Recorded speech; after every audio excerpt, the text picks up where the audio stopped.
नमस्कार, मैं हूं खुशबू कुंभट और आप सुन रहे हैं राजस्थान सुपरफास्ट न्यूज। तो आइए बढ़ते हैं आज की ताजा खबरों की ओर। ठीक है, बिल्कुल इजी रह लाओ।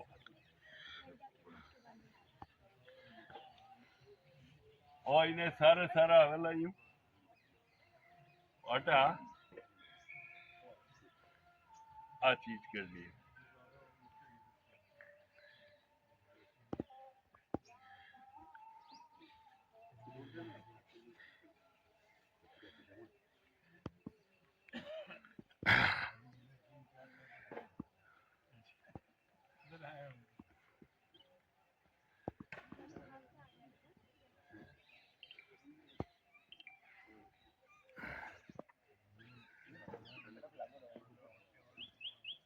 थोड़ा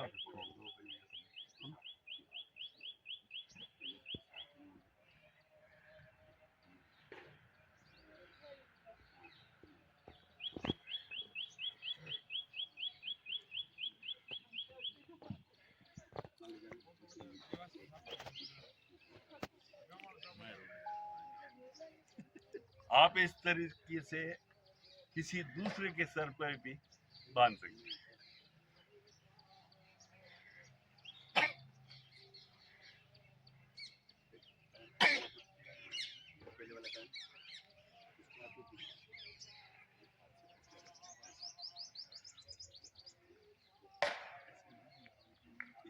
इसको लास्ट में जो होता है उसको थोड़ी सफाई देंगे आप।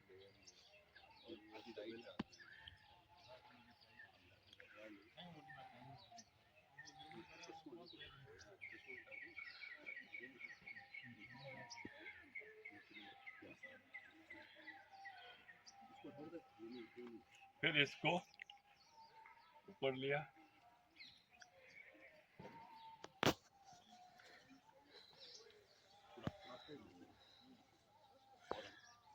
और इसे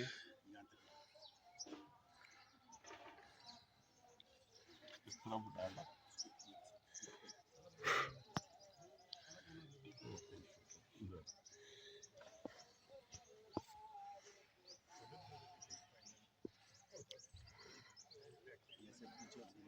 ये देखिए आप,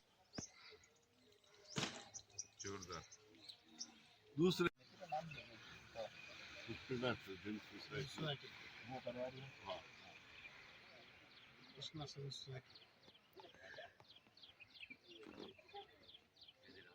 भारतीय नववर्ष के शुभ अवसर पर जोधपुर के प्रसिद्ध भूतेश्वर महादेव मंदिर में पुष्करणा सृजन सोसाइटी की तरफ से जो ये साफा प्रशिक्षण शिविर भाई मनोज जी बोहरा जी के नेतृत्व में चल रहा है, ये अपने आप में अनुपम है, अनूठा है, अनुकरणीय है।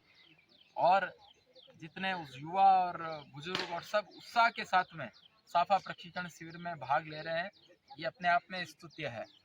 अपनी पारंपरिक कला से जुड़ना, संस्कृति से जुड़ना, ये बहुत बड़ी बात होती है। और मनोज जी बोहरा समय समय पे इस प्रकार के प्रशिक्षण शिविर आयोजित करवाकर संस्कृति के प्रति अपनी जिम्मेदारी जो है उसका एहसास सबको दिलवाते हैं। आप सबसे भी निवेदन है कि आप भी इस प्रकार की कला को सीखिए, अधिक से अधिक संख्या में इस प्रकार से जब भी शिविर आयोजित हो तो आप शिविर में जाइए। ये शिविर तो अभी 19 मार्च से 22 मार्च तक है, कल समाप्त हो जाएगा, लेकिन आगामी भी शिविर मुझे लगता है गर्मी की छुट्टियों में एक शिविर वापस से करेंगे, सर्दी की छुट्टियों में करते हैं, भारतीय नववर्ष पे करते हैं। ऐसे साल में 3-4 शिविर तो यहाँ पर साफा बांधने के आयोजित होते ही होते हैं। तो शादी विवाह में साफा बांधने के लिए बुलाना पड़ता है, कई बार आ नहीं पाते हैं, छोटे मोटे फंक्शन में भी साफा बांधने की जरूरत पड़ती है। तो आप साफा बांधना अगर सीख जाएंगे तो साफा बांधना जो जानता है उसको बार बार ढूंढना नहीं पड़ेगा आपको। तो एक बार फिर मनोज जी बोहरा और उनकी पूरी टीम को बहुत बहुत साधुवाद। और इस प्रकार के आपके कार्य जो है, जो परंपरा और संस्कृति को और सनातन को बढ़ाने वाले हैं, वो निरंतर रूप से चलते रहे, ऐसी मैं शुभकामनाएं देता हूँ। आप सभी को नववर्ष की शुभकामनाएं।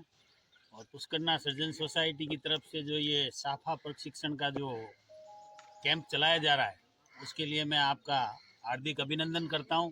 और मनोज बोहरा जी को बहुत बहुत बधाई देता हूं कि उन्होंने इस काम को हाथ में लिया। आज राजस्थानी परंपरा के अनुसार पगड़ी और साफे का बहुत महत्व है। आज पगड़ी से पहचान होती है कि आदमी कहाँ का है। और शुरू में तो ये राजघराने से पगड़ी बांधी जाती थी और अब सब शादी ब्याह समारोह में बांधी जाती है। उसके अलावा पूरे हिंदुस्तान के अंदर राजस्थानी साफा और राजस्थानी साफा में जोधपुरी साफा बहुत प्रसिद्ध है। मुझे याद है कि देश के प्रधानमंत्री ने भी जोधपुर से 15 अगस्त के दिन साफा मंगा के और जोधपुर का साफा बांधा था। तो इससे बहुत ही जोधपुर की परंपरा को बहुत महत्व मिलता है।